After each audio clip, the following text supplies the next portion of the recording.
Bonjour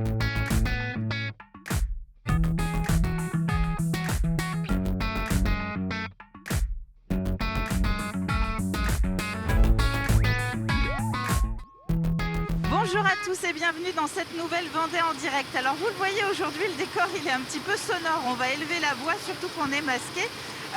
Je reçois Jérôme Houdin, bonjour. Bonjour. Vous êtes un des créateurs d'un nouveau magazine qui est dédié aux échecs.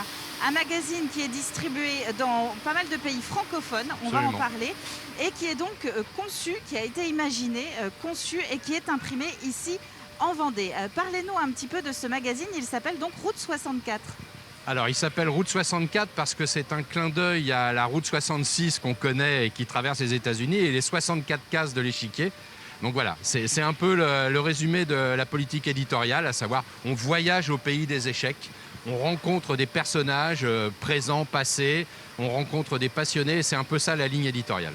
Alors avec une précision, dans Route 64, on ne parle pas forcément de technique d'échecs, on va plus parler, et c'est d'ailleurs un peu le sous-titre du magazine, de tout ce qui se passe autour de l'actualité de ce jeu. C'est exactement ça, c'est-à-dire que voilà, on n'est pas un journal technique qui s'adresse aux sportifs, on va dire aux licenciés du jeu d'échecs. On est vraiment une revue qui s'adresse aux passionnés comme aux profanes.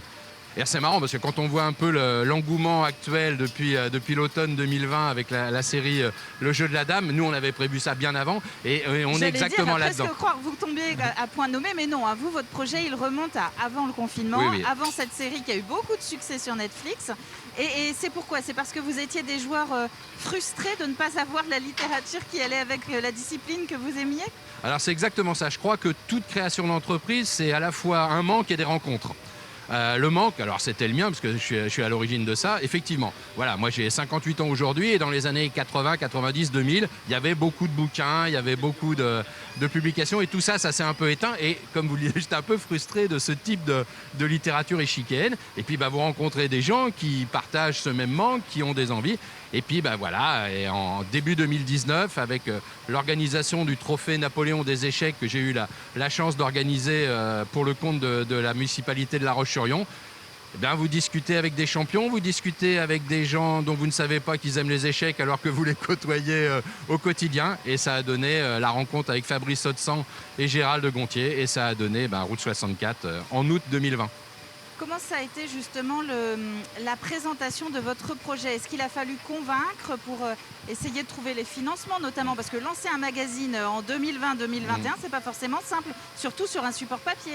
Alors effectivement, on fait le pari du papier et là on vous reçoit aujourd'hui au cœur de la machine. On est chez notre imprimeur, l'imprimerie Offset 5 à la Motte Achard, qui nous a fait un magnifique premier numéro, un magnifique objet. Parce qu'effectivement, nous on fait le pari du papier. Donc voilà, c'est un choix. Il y a beaucoup de choses sur les échecs qui se jouent en ligne, il y en a beaucoup moins en papier, donc on jouait là-dessus. Et effectivement, quand vous êtes une activité de niche, et en plus sur un média un petit peu traditionnel, le financement, vous ne le trouvez quasiment pas. Donc on a fait appel à des investisseurs du monde des échecs qui nous ont rejoints, qui nous ont épaulés. Maintenant que le numéro 1 est sorti, on repart à la pêche au financement. C'est la vie de toute entreprise naissante.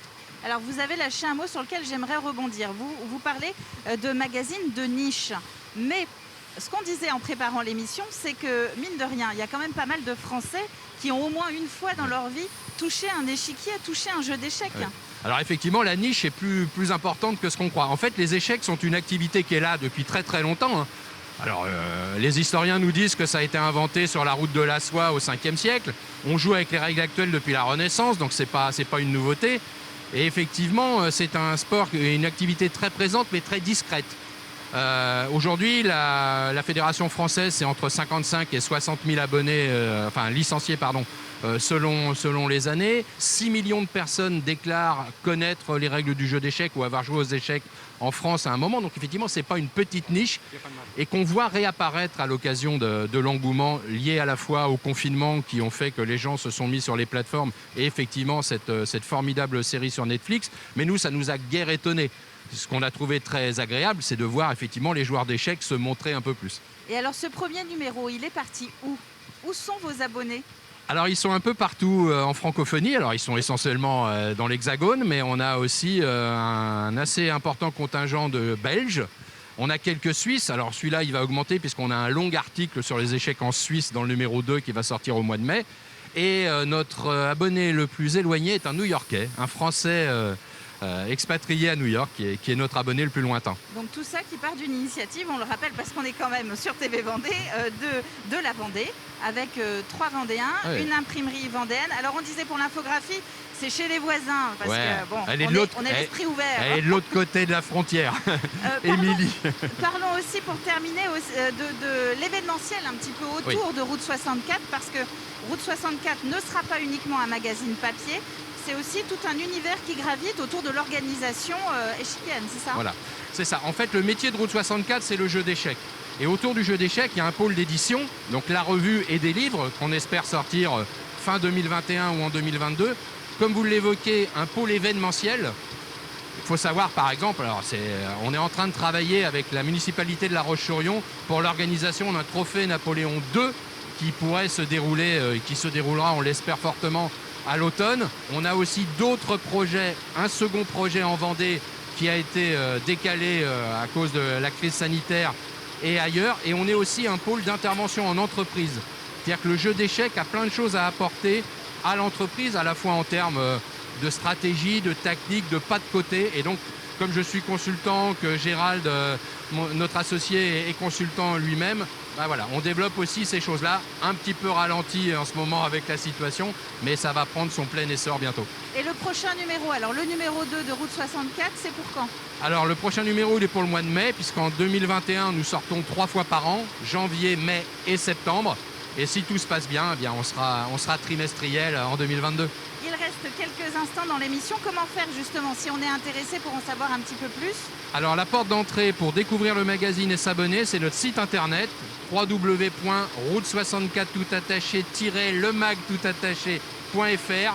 Et puis vous laissez guider, vous avez toutes les informations pour découvrir le numéro et vous abonner.